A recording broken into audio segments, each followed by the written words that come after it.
Yes officer सामने officer कौन बनाया? हमने क्या है इसका, what is the status of this land? आप किस पोस्ट पर है? Additional collector. आपका म्यूटेशन रजिस्टर है, रजिस्ट्री में वो 5 बार ट्रांसफर हो चुका है, म्यूटेशन में नाम चढ़ चुका है, 4 बार म्यूटेशन चेंज हो चुका है। अब अचानक एक दिन शाम को उठिएगा कहिएगा कि प्राइवेट जमीन की सरकारी जमीन है, लैंड एक्विजिशन का मामला है।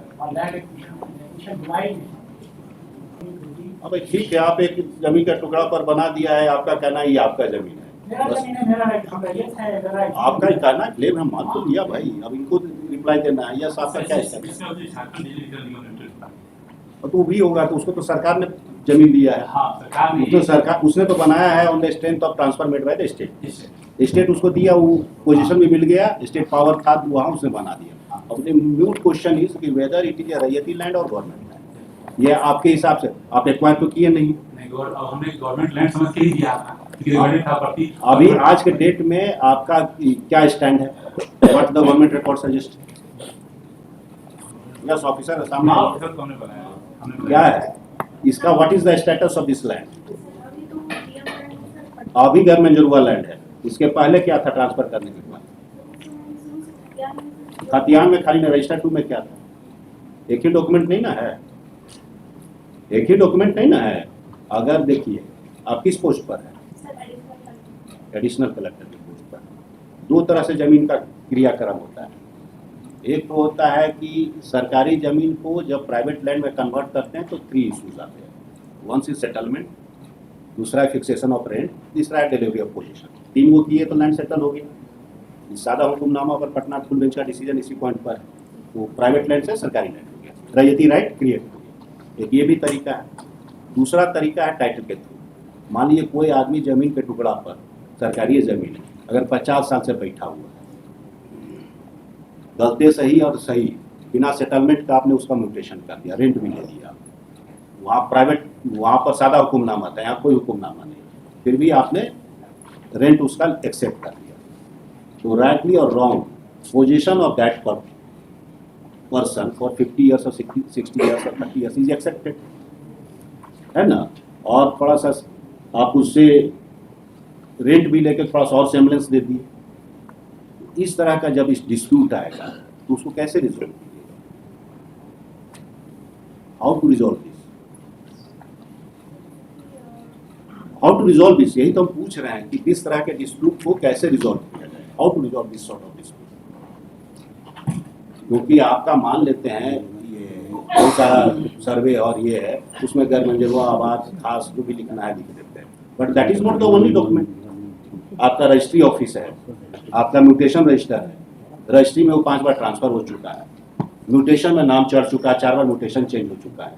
अब अचानक एक दिन शाम को उठिएगा कहिएगा कि प्राइवेट जमीन की सरकारी जमीन है, तो how to resolve such dispute? That is the basic question I am asking. Yes सरकारी वकील बताइए। अब तो म्यूटेशन है, कितना साल से म्यूटेशन है? तब तो पहले का है कि 1 जून इनका म्यूटेशन 401 और 67 में 66-67 से म्यूटेशन है उसका, एक 71 जो भी है 67-68 से 17 से मान लेते हैं, दो बार 30 साल इधर हो गया, 20 साल इधर हो गया, 50 साल से आदमी उस जमीन पर बैठा हुआ है, और 50 साल के आदमी का जमीन छीन ले रहे हैं, वो भी मान लेते हैं। If you go for acquisition proceeding, जो भी है लैंड लेने का तरीका एक ही है एक्विजिशन। अगर एक्विजिशन में जाइएगा तो अपार्ट फ्रॉम टाइटल पोजीशन का भी मिलता है पैसा, राइट टू यूज का भी पैसा मिलता है, वहाँ स्ट्रक्चर है उसका भी पैसा मिलता है, ऐसा मिलता है ना। तो ये सब सारा चीज़ को आप कैसे नेगेट कर रहे हैं? How you are negating this things? Citizen को इस तरह से राइट टू प्रॉपर्टी से डिप्राइव कैसे कर रहे हैं? This is the basic question which I am asking, और ये हमको रोज फेस करना पड़ रहा है।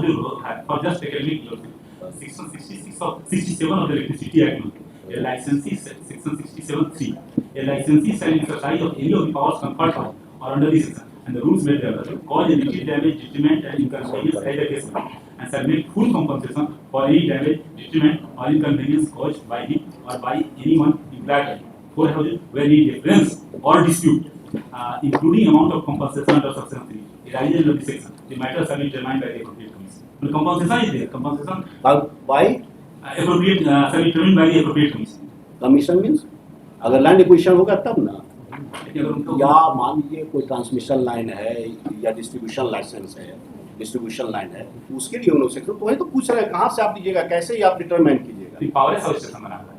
तो पावर सब स्टेशन बना हुआ है ना, पावर सब स्टेशन बनाने का प्रोविजन कहाँ है? पावर सब स्टेशन बनाने का प्रोविजन अलग है ना, हाँ उधर इलेक्ट्रिसिटी इलेक्ट्रिसिटी एक्ट कहता है कि टेलीग्राफ एक्ट के तहत किए हैं। What is the law applicable, tell me. दोनों साइड हमको असिस्ट कीजिए।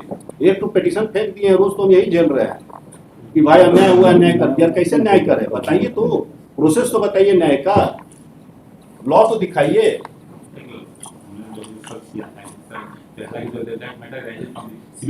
इसमें ये आया कॉम्पनसेशन के लिए वही in the event that respondent number 1 to 3 are able to establish their title and position on the part of party applied for the electricity services, they will be entitled to compensation for any damage, detriment or inconvenience caused in accordance with section 67 subsection 3 of the electricity and or any other law for the time being.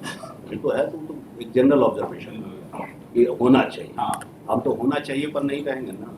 I will be issuing a specific direction to make the payment to a particular authority, वो तो एक general law हो गया। अब हम personalise करेंगे law को, तो वो will assist me in personalising. तो लेकिन सरकार ने दिया है तो सरकार ने दिया तो फिर प्रोसेस तो स्टार्ट रेगुलेशन नहीं है वहाँ से यही प्रोसेस। अब जो कीजिए प्रोसेस, क्या प्रोसेस कीजिएगा, यू सजेस्टिंग।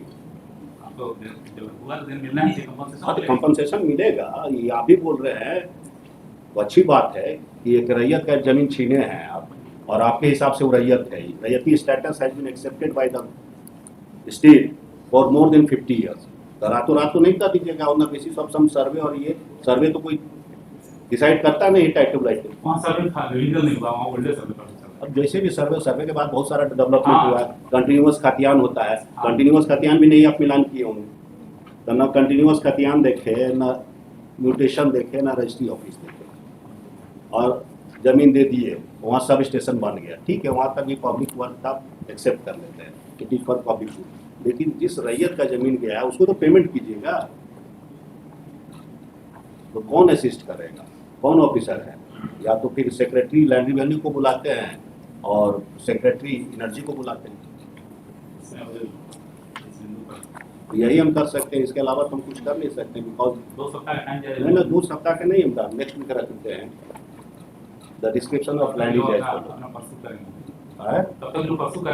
लोग जो भी करना है करके हमको सजेशन देंगे, हमको ये स्पेसिफिक देंगे ना। या तो आप एक्सेप्ट करते हैं तो how to resolve the dispute ये बताइए। हाँ फाइल कीजिए, दोनों आइए बताइए, क्योंकि this is not a single case. और अगर ये डिस्प्यूट रिजॉल्व हो जाएगा तो हमारा सैकड़ों में केस डिस्पोजल हो जाएगा, क्योंकि मैक्सिमम यही डिस्प्यूट इन्वॉल्व है। ठीक है, ट्रेन हाँ तो आएंगे, उसमें क्या फर्क पड़ता है, सेक्रेटरी लोग आएंगे। तो रैयत क्यों सेटल करेगा? The description of land is as following. It has been admitted position that Rayati status has been accepted by the state by granting mutation in the year 67 68 itself. 66, 67. 66 67 itself. And 71, 72. उसके बाद नहीं है stop. In spite of the above fact, the land has been utilized for construction of the substation, electric substation, power substation without paying the compensation. The petitioner has opposed this court for claiming compensation as is as the property of the petitioner has been snatched contrary to the mandate of section 300 capital A of the Constitution. To resolve the dispute and for assistance, secretary land reform क्या होता है, land acquisition क्या है, कौन है, लिख के दीजिए, सेक्रेटरी एनर्जी लिख के दीजिए, क्या डिपार्टमेंट का नाम है। ये आपका जो है रूल्स ऑफ एक्सक्लूसिव बिजनेस है ना, उसमें डिपार्टमेंट का नाम, आप वही ले आके लिख के दे दीजिए या कॉपी दे दीजिए। और आप लोग को याद रखना चाहिए, आपके जो भी होगा नाम देख के कर दीजिए, both are writer to appear in person इस तो नहीं बुला के लाइए, डिबेटेड रिजॉल्व लिखिएगा in pursuance of last order so and so is present before the court and it has been admitted by her that mutation exist in the name of the petition.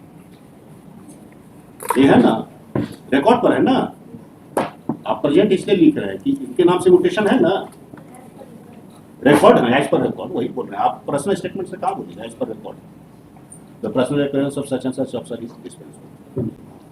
Item 27, Mr. Sunil Mato, Mohammad Sami Akhtar,